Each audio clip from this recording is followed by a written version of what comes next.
Pemirsa, Muhammad Hussein, relawan kemanusiaan di Gaza, Palestina akhirnya tiba di tanah air setelah berhasil dievakuasi pihak pemerintah. Hussein pulang bersama 2 orang anak dan istrinya dalam keadaan selamat. Setibanya di Bandara Soekarno-Hatta, Muhammad Hussein menemui sejumlah awak media yang telah menantinya. Ia menceritakan banyak hal, mulai dari kondisi peperangan Palestina dan Israel, juga soal perjalanan bisa keluar dari jalur Gaza, sampai berhasil di Rafah, Mesir. Hussein menyebut akibat peperangan itu banyak kerabat dari keluarga sang istri yang merupakan asli Palestina meninggal dunia. Dalam kesempatan ini turut hadir Direktur Perlindungan WNI Kemenlu Yuda Nugraha. Ia mengatakan masih ada 3 orang warga negara Indonesia di Gaza yang belum dievakuasi, namun ketiganya memilih tetap tinggal di Gaza.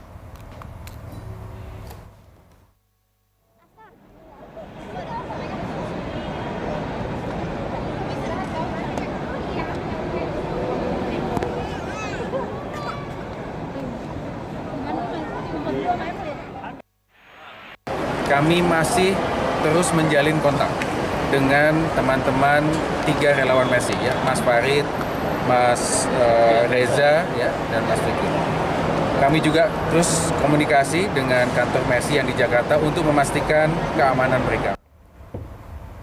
Ya, untuk mengetahui kondisi terkini kepulangan WNI dari Gaza, kita terhubung dengan Muhammad Hussein langsung dari kediamannya di Desa Pasir Angin Cilengsi, Kabupaten Bogor, Jawa Barat. Selamat malam, Pak Hussein. Bisa Anda ceritakan kepada pemirsa berita satu malam ini bagaimana proses evakuasi mulai dari proses keluar Gaza, tiba di Rafah, hingga tiba di Indonesia. Seperti apa, Mas Hussein? Baik, ya selamat malam Mas Ando dan seluruh pemirsa Berita Satu Televisi. Alhamdulillah, memang perjalanan memakan waktu yang sangat lama dengan birokrasi dan mekanisme yang sangat rumit sekali. Kami sekeluarga yang saat itu tinggal di jalur Gaza bagian selatan ini terus mendapatkan gempuran sekitar wilayah kami, sehingga pergerakan kami dari wilayah kami ke Rafah yang berjarak sekitar 20 menit dengan mobil itu juga memiliki risiko yang sangat tinggi. Namun permasalahan utamanya adalah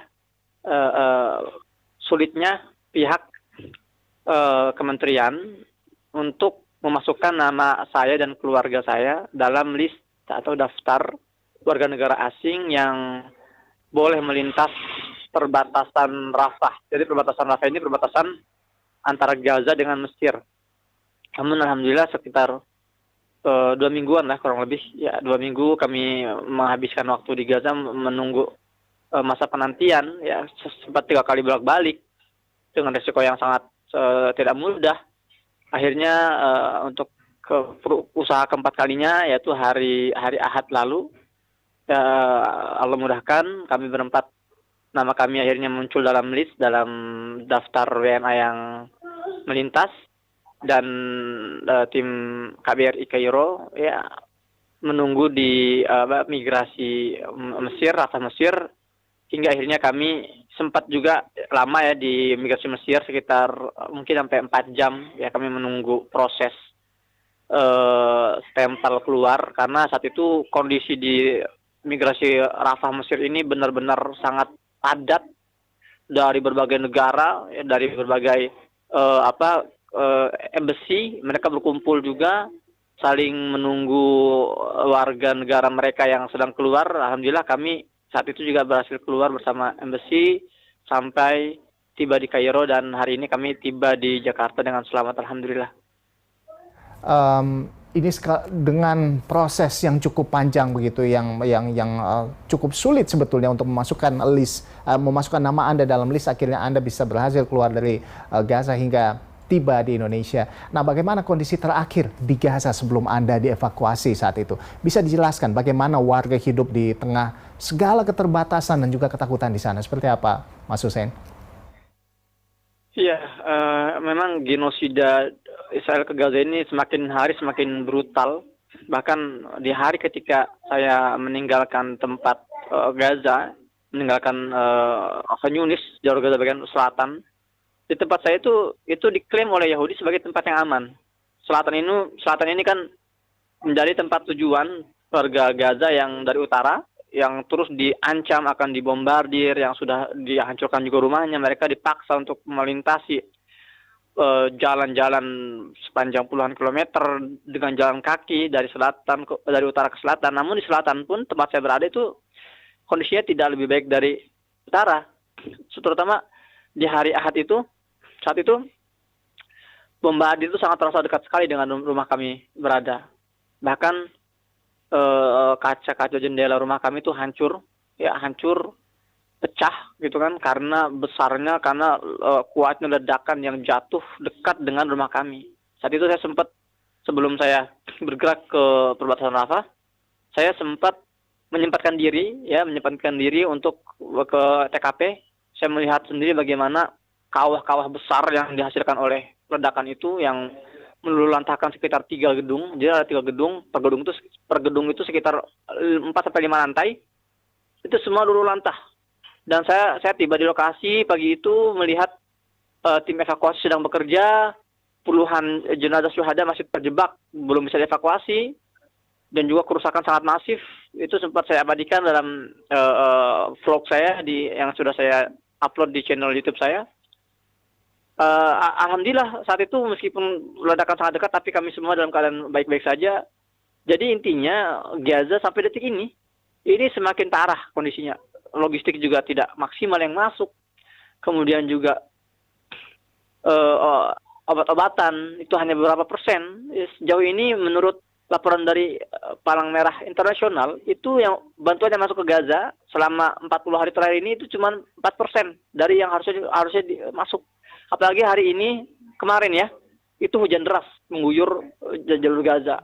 Bantuannya harusnya 100% bisa tiba di sana, ini hanya sekian persen yang tiba di sana. Ya bayangkan. Sementara sekarang kondisinya warga Gaza mengungsi di beberapa pengungsian yang tidak layak untuk ditinggali. Dan kemarin juga hujan deras ini merendam banyak sekali kemah-kemah warga. Belum lagi kita bicara masalah kebersihan, sudah banyak penyakit menular yang mulai merebak di antara para pengungsi, anak-anak, wanita. Intinya seluruh lini di Gaza ini sudah hancur, sudah runtuh. Dan di waktu yang bersamaan dentuman bom tidak juga berhenti. Serangan-serangan udara masih terus terjadi, serangan-serangan tank juga semakin intens. Sampai sekarang belum ada tanda-tanda ini semua akan berhenti. Baik. Apa pertimbangannya relawan di sana, teman-teman relawan di sana, relawan Indonesia begitu ya, yang ada di sana memilih untuk bertahan? Seperti apa? Apa yang Anda dapatkan informasi dari mereka? Mengapa mereka masih bertahan? Memang saya terus menjalin komunikasi dengan teman-teman kami ya, Farid, Fikri, dan Reza, terkait pilihan mereka tinggal di sana. Mungkin saat itu ketika saya bicara dengan mereka saat itu kondisi tidak separah hari ini, dan saat itu masih ada akses internet, akses listrik yang meskipun terbatas ya. Kalau sekarang mereka sudah tidak ada akses listrik, tidak ada akses internet. Saya sudah 5 hari lebih saya tidak dapat respon dari mereka. Saya sudah coba calling mereka melalui nomor lokal saya, lokal Gaza, ke nomor lokal mereka, tidak bisa tersambung. Saya sudah kontak melalui WhatsApp juga, tidak tersambung juga, tidak online, gitu kan. Pertimbangannya wallahu alam itu kembali ke mereka dan pihak Mercy Jakarta yang memang mereka memiliki koordinasi langsung. Kenapa mereka tetap stay dan memilih tinggal di Gaza dengan kondisi yang sangat berbahaya seperti ini.